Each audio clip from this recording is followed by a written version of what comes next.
The newsday continues here on One News Now. I'm Pauline Verzosa. Former President Rodrigo Duterte skipped the House Quadcom hearing yesterday. His camp did not provide an explanation on his absence, but they previously said that his presence in the Senate hearing on the war on drugs was already enough. House Majority Leader Manix Dalipe said the former president chickened out of answering questions about the drug war. The committee instead grilled Duterte's former driver and security aide, Sonny Buenaventura. Buenaventura denied any involvement in the alleged reward system during the drug war. Gawa-gawa lang niya ang lahat para makaiwas siya sa lahat ng mabibigat na issues laban sa kanya.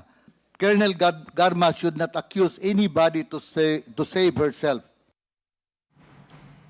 Buenaventura also rejected retired police officer Regina Garma's claims that he was the boss of self-confessed hitman Edgar Matobato. He also insisted that the Davao death squad is not real and he only heard it from the media back then. Security driver lang po ako.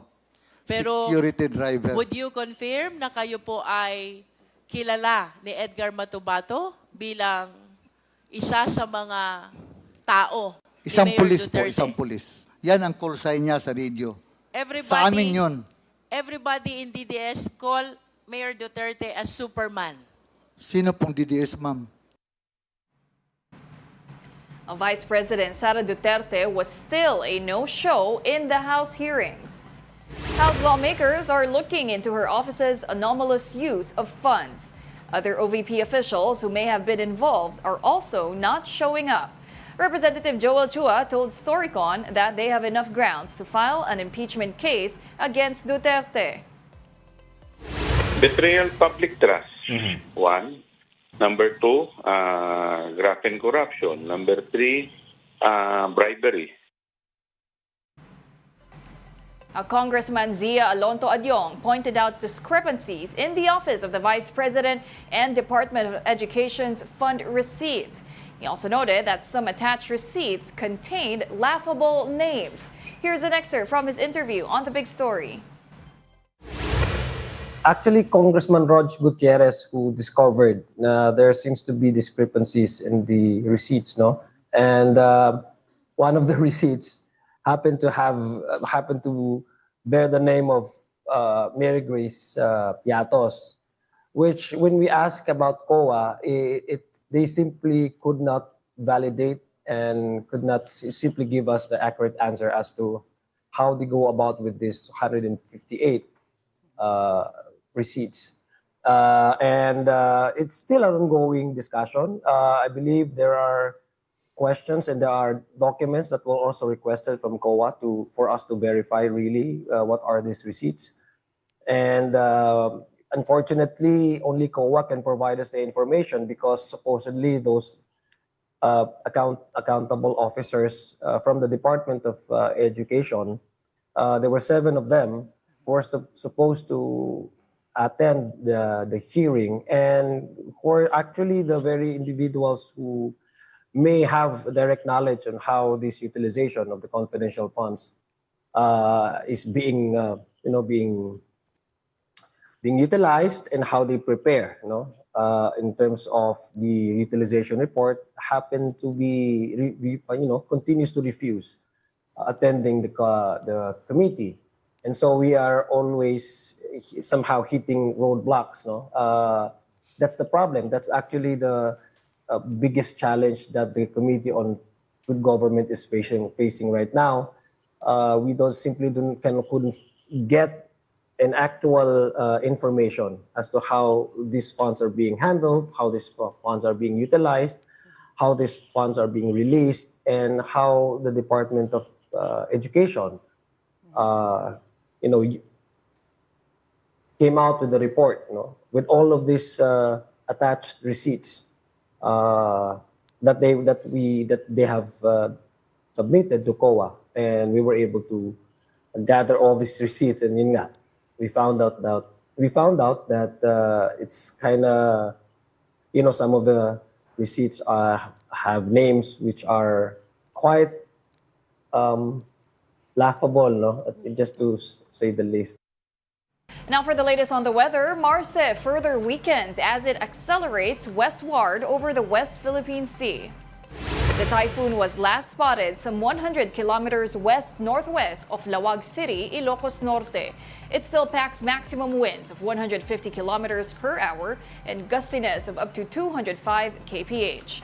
Marce will exit the Philippine Area of Responsibility later this afternoon or evening. It will also remain as a typhoon throughout its passage within the PAR region. Signal number 3 is still up over Ilocos Norte, northwestern portion of mainland Cagayan, as well as in northwestern portion of Apayao, northern and western portions of Abra, and the northern portion of Ilocos Sur. Meanwhile, signal number 2 is in effect over western portions of Babuyan Islands and the northern and western portions of mainland Cagayan. The list also includes the rest of Apayao, rest of Abra, the northern and western portions of Kalinga, and central portions of Ilocos Sur. Now, over 10 areas that are now being flashed on your screens are under signal number 1.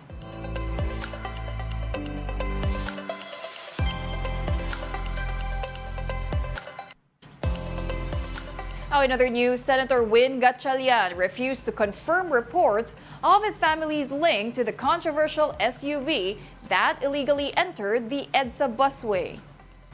Senator Raffy Tulfo earlier claimed that Gatchalian's sibling and father were the passengers of the SUV when it traversed the EDSA busway.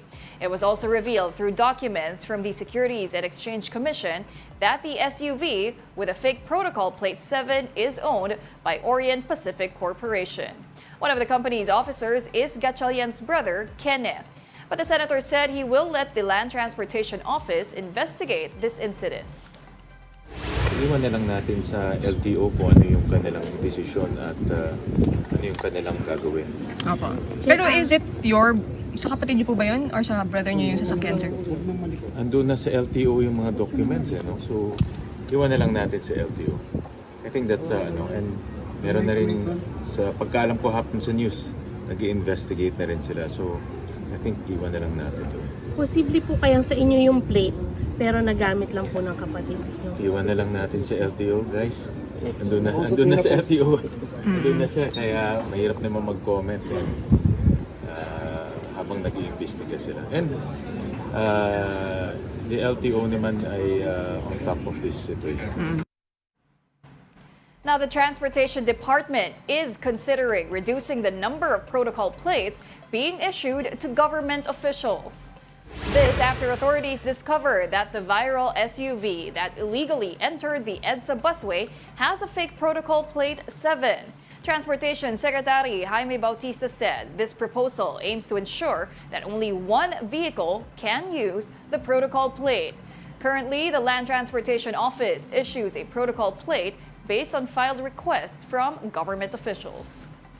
Actually, pinag-aaralan namin yan, kasi ngayon yung mga senators, they are allowed 2 protocol plates, Speaker of the House, mas marami, Senate President, 4, We're looking at it. Authorities have come up with an anti-phishing tool to combat text scams targeting e-wallet users. At para bigyan ng mukha ang balita, Mobile Journal, Francis Orsio.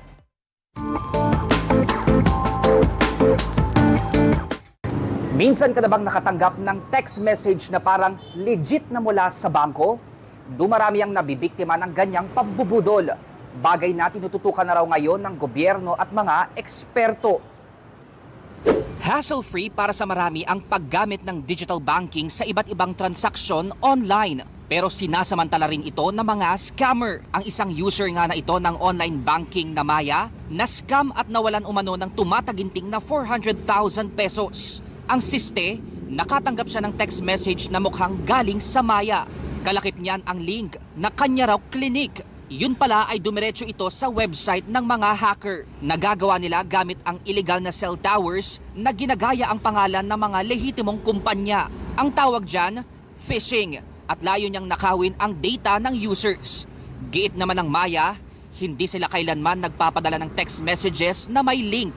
Kaya ang DICT Cybercrime Investigation and Coordinating Center o CICC nakikipag-ugnayan ngayon sa mga cybersecurity experts mula Salle-College of Saint Benilde. Ang goal nila, makabuo ng contra-scam tool para sa mobile phone. What if the government can have a better tool to protect them online? We're trying to address the issue of hijacking, phishing, kasi these are the first part before you become a full-blown online victim of financial crime, identity theft. Pinangungunahan ng mga eksperto mula College of Saint Benilde ang proyektong Anti-phishing Tool na tinatawag na Behavioral Biometrics and Content Analysis, a multi-pronged machine learning approach to thwarting SMS phishing.